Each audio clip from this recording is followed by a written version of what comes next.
We all remember the golden eras of television when the sitcom stars in our living rooms felt like family. But behind the laughter, some of America's most beloved actors were trapped in a bittersweet double life, forced to choose between Hollywood stardom and their truest loves. Today, we're stepping behind the velvet curtains to uncover the hidden lives and secret affairs of comedy's golden gentlemen. If you love classic TV history, subscribe to our channel now. Let's reveal the immense price they paid to keep us smiling.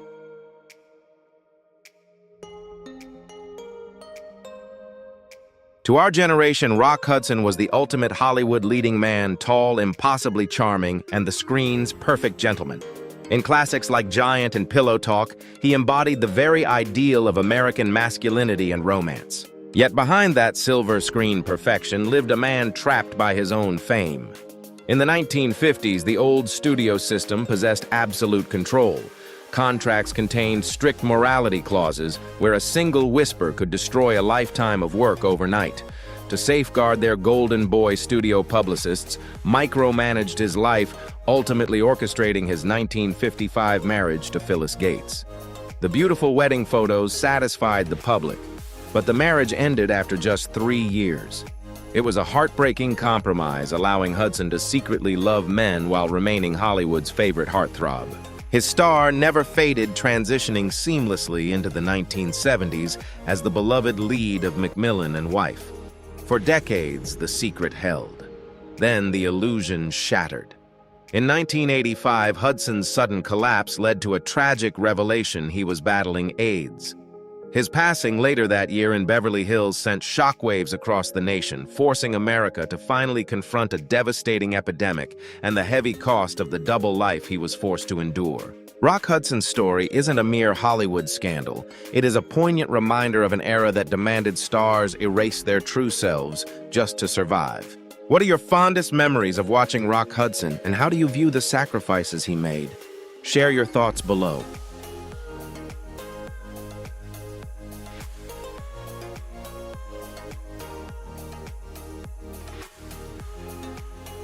Liberace, the dazzling illusion and the gilded cage.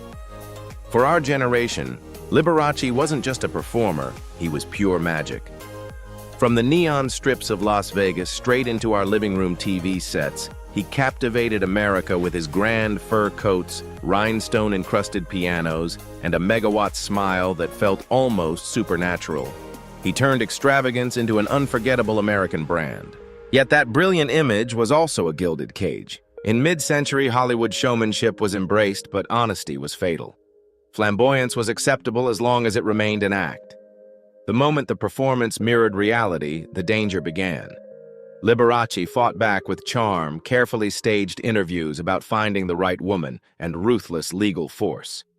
His famous 1959 libel victory against Britain's Daily Mirror proved that to survive the denial had to be just as flawless as the show. Behind the velvet curtains, however, lay a shadowed reality. Male partners quietly moved through his life, forever erased from the official playbook. As the decades passed, the costumes grew louder, the denials firmer, and the tension unbearable. The illusion finally shattered in 1987 in Palm Springs. The initial vague cover-up surrounding his passing collapsed the moment official reports confirmed the truth complications from AIDS. Liberace's life remains a poignant American paradox. He was a man who commanded the spotlight and possessed every luxury imaginable, yet passed away, confined by the narrow boundaries of a time that refused to let him speak his truth.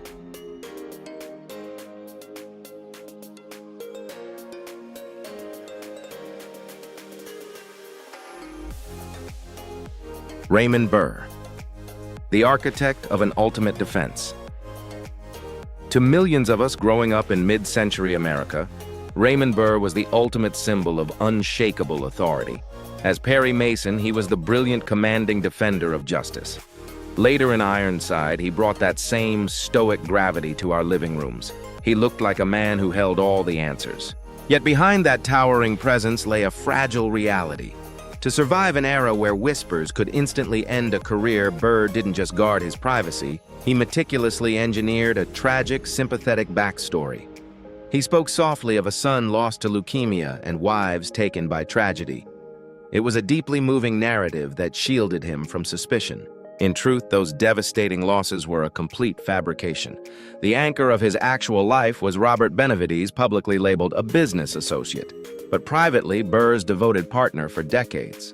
They shared a quiet, loving life on their orchid ranch, entirely hidden from the mainstream public that adored him. The defense held until Burr's passing in 1993, when the truth finally emerged. It revealed a heartbreaking paradox. The man who spent his life on television defending the innocent in a courtroom had to spend his real life inventing a ghost family just to protect the partner he truly loved.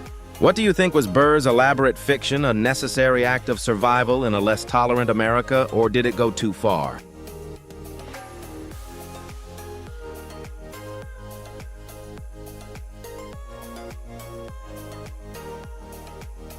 Merv Griffin, the master architect of the public eye. For decades, Merv Griffin was a staple of American living rooms, the genial host with the polished charm, the brilliant mind behind Jeopardy and Wheel of Fortune. He didn't just understand television, he mastered it. More importantly, he understood that in mid-century Hollywood, a meticulously crafted image wasn't just currency, it was armor. To the public, Merv's life followed the traditional script: a 1958 marriage to Julianne Wright, a son, and an ever-expanding media empire. Yet beneath that smooth exterior industry, whispers about his private life persisted for years. In an era where a single rumor could topple a kingdom, Merv handled scrutiny with the same effortless control he displayed on camera. When interviews drifted too close to his personal life, he deflected with wit, charm, and a flawless change of subject. Unlike other icons whose private lives collapsed into public scandal, Merv maintained his boundaries nearly to the very end. Even after his passing in 2007, the media debated how openly his sexuality should be discussed, a testament to just how tightly he held the reins of his own narrative, even from beyond the grave. Merv Griffin's legacy isn't defined by a single dramatic revelation, but by the sheer power of his silence. He proved that true showmanship wasn't just about what he gave us on screen, but about the art of controlling exactly what we were never supposed to know.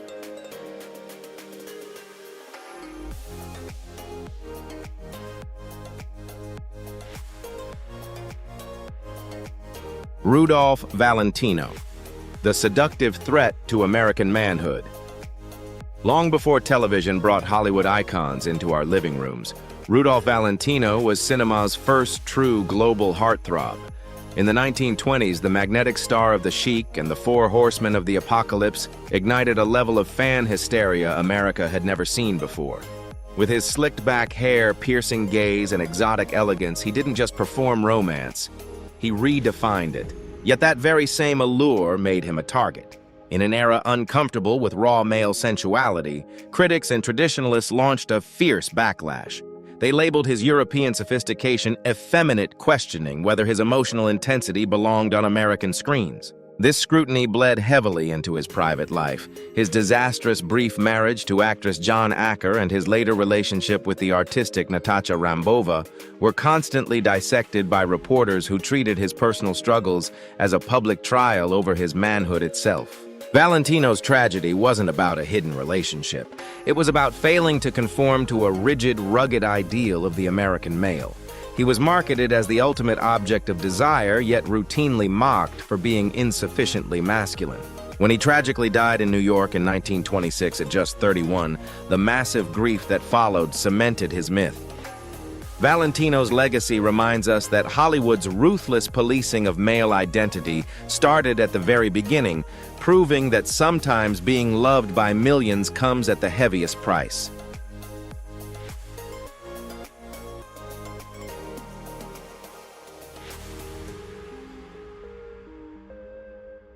Paul Lynde, the heavy price of the center square. To anyone who rushed home to watch Hollywood Squares in the late 60s and 70s, Paul Lynde was an absolute riot. With his unmistakable nasal delivery, razor-sharp timing, and a wicked wink, he mastered the art of the double entendre. He turned sarcasm into a brilliant comedic art form. Yet that unforgettable persona was a double-edged sword. In a television landscape obsessed with rugged, conventional masculinity, Paul's flamboyance made him transparent to audiences long before a word was ever spoken. But there was a strict, unwritten rule: he was allowed to be eccentric, provided it remained a joke. He could camp it up for a laugh, but honesty was strictly forbidden. Behind that infectious laughter lay a deeply painful reality.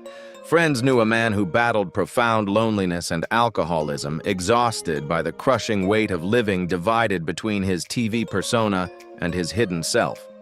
He entertained a nation that happily laughed at his thinly veiled innuendos, yet refused to accept the actual man beneath the punchlines. When he passed away in 1982, Hollywood celebrated his comedic genius, but conveniently ignored the heavy emotional toll he paid to stay on the air. What do you think? Did Paul Lynde's brilliant, biting humor serve as a protective shield that kept him safe, or did it merely mask just how deeply isolated he truly was?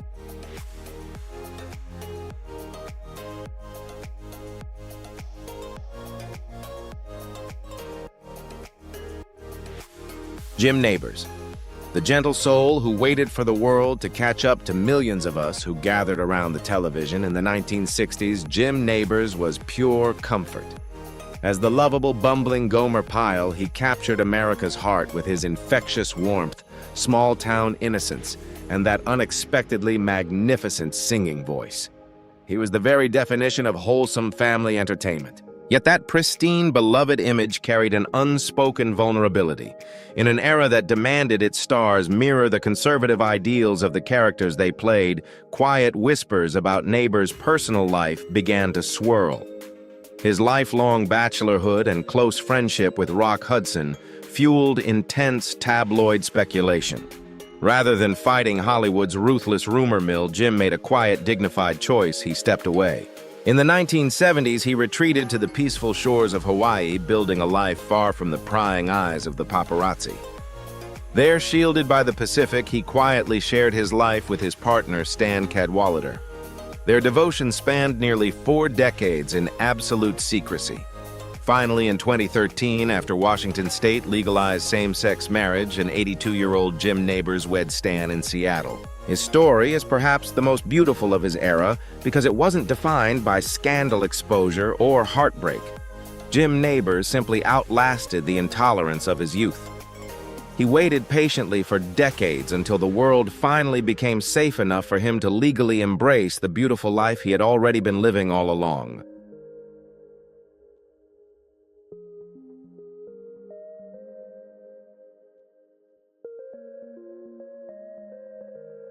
Tab Hunter, the golden boy who reclaimed his soul. To anyone who remembers the mid-1950s, Tab Hunter was the ultimate Psy guy. With his sun-kissed blonde hair, blue eyes, and boy-next-door charm, he was the poster boy for Warner Bros. And the dream of every American teenager. His face graced every magazine, and his records topped the charts. He was Hollywood's golden investment, and that investment required total control. While fan magazines manufactured fairy tale romances between Tab and co-stars like Natalie Wood or Debbie Reynolds, the reality was a meticulously staged performance. These studio-arranged dates were designed to feed the public's appetite for a heterosexual idol and crush any whispers about his private life. The danger was real. In 1955, a Scandal magazine tried to expose an old arrest at a private party.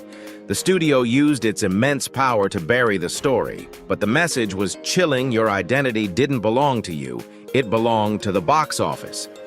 Behind the scenes, Tab quietly navigated this minefield, sharing a secret, deeply sympathetic romance with fellow star Anthony Perkins, 2 young men playing a grueling game of masks. Unlike many peers who took their secrets to the grave, Tab chose truth over the myth. In 2005, he released his autobiography, Tab Hunter Confidential, finally speaking openly about his sexuality and the studio machinery.